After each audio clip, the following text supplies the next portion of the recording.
je dirais pour préciser aujourd'hui, et je pense que c'est une tendance qui existe depuis des années, et c'est un principe vieux comme Hérode quelque part, c'est que on peut imaginer n'importe quel système aujourd'hui de mesure, et il y en a des nouveaux qui se créent tous les jours. Je veux dire, la technologie avance et tant mieux.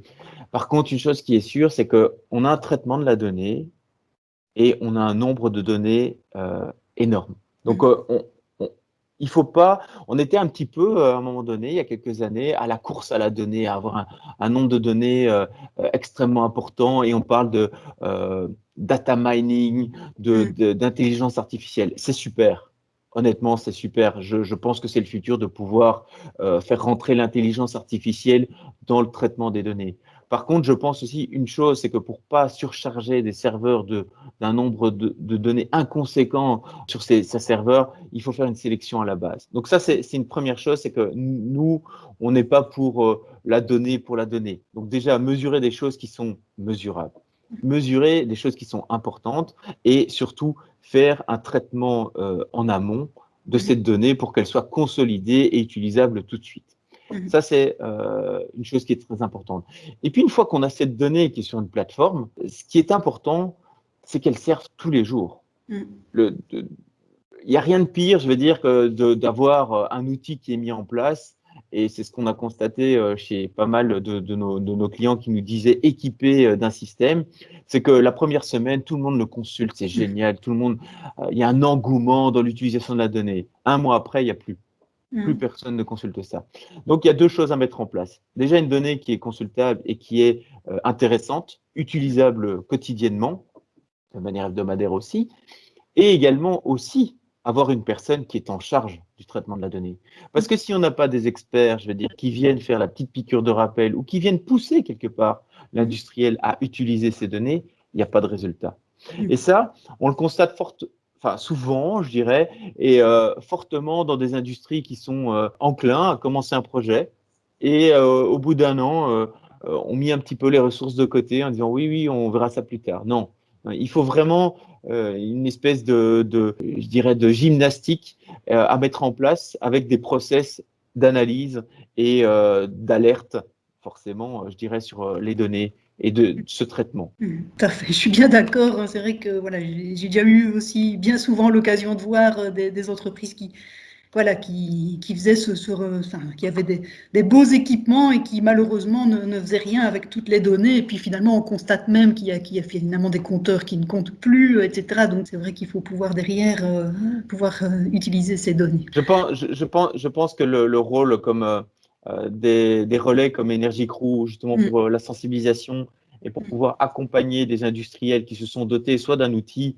précédemment, soit d'un outil futur, c'est justement quelque part, j'ai eu aussi des questions, on m'a posé, ah oui, mais est-ce que vos services sont chers?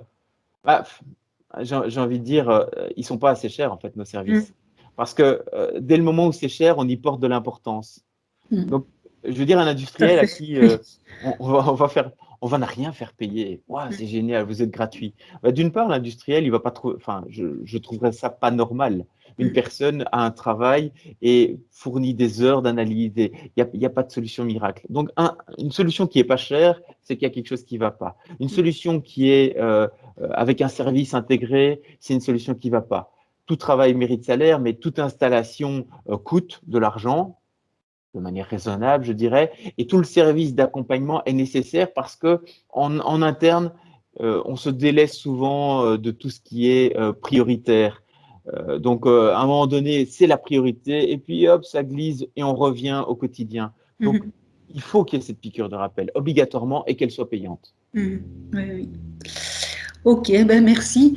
Ben maintenant, c'est vrai que, enfin voilà, là je fais une petite parenthèse pour rebondir sur ce que tu viens de dire. C'est vrai que nous, enfin je veux dire au sein d'Energy Crew, ben, d'un côté, enfin évidemment, on est tout à fait conscient de ce que tu viens de dire ici et enfin, ce qu'on essaye d'amener aussi enfin, dans nos produits ou dans nos services, c'est de proposer des solutions aux plus petites entreprises qui n'ont effectivement pas toujours les moyens pour se payer des consultants qui vont venir justement analyser ces données, etc. Enfin, je veux dire, il faut bien qu'ils payent les compteurs, il faut bien qu'ils payent voilà, la plateforme de rapatriement de données éventuellement, enfin, la passerelle, comme tu disais, etc.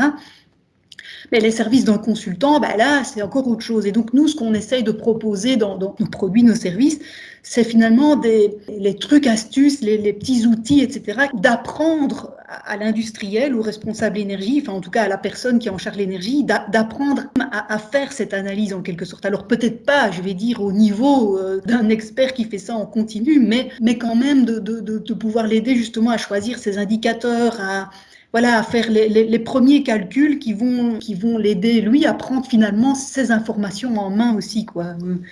Alors, là où je vous rejoins complètement, en fait, c'est qu'on a dans nos clients des personnes qui sont tout à fait conscientes de leur état Mm. et qui ont l'envie de commencer. C'est ça.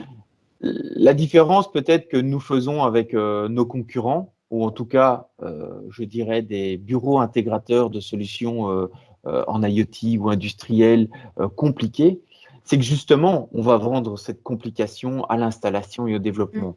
Ce qui fait, c'est que le projet, je veux dire, on passe généralement les 50, 100 000 euros, je veux dire, de budget qui, s'ils ne sont pas abondés, je veux dire, à coup de prime de l'État ou quoi que ce soit, ne commencent jamais. Mm. Et nous, c'est tout l'inverse. Nous, Mm. justement, on dit un petit peu à l'image d'Energy Crew, c'est de dire, OK, on va commencer à éduquer les gens à la base pour Mm. les éveiller, pour les conscientiser. Et pour pouvoir les conscientiser, il faut déjà des premières données. Et pour Mm. pouvoir avoir les premières données, il ne faut pas y mettre trop cher et que ce Mm. soit évolutif. Donc, quand je parle de piqûre de rappel et quand je parle de quelque part cette notion d'analyse en permanence, il faut Mm. effectivement les bases. Et si une personne n'a pas les bases, je veux dire, comme vous pouvez les dispenser, bah déjà, il navigue dans le flou. Il faut commencer à tout imaginer, donc, alors qu'il y a des choses qui existent. Donc justement, ces bases créées de manière théorique, de manière éveillée Mm. par Energy Crew, bah, sont tout à fait nécessaires Mm. à la conscientisation. Et ensuite, je veux dire, on va vers du concret avec un Mm. développement de projet. Mm. Et j'ai souvent eu des interviews avec des industriels qui me disaient, oui, mais nous, ça ne nous concerne pas parce que c'est beaucoup trop cher. Oui. Et Ben la oui. plupart du temps, en fait, ils ne se rendent pas compte Oui, oui, c'est qu'il ça. faut Oui. aujourd'hui mutualiser, que ce Mm. soit des solutions d'expertise comme la vôtre ou des Mm. solutions matérielles comme la nôtre.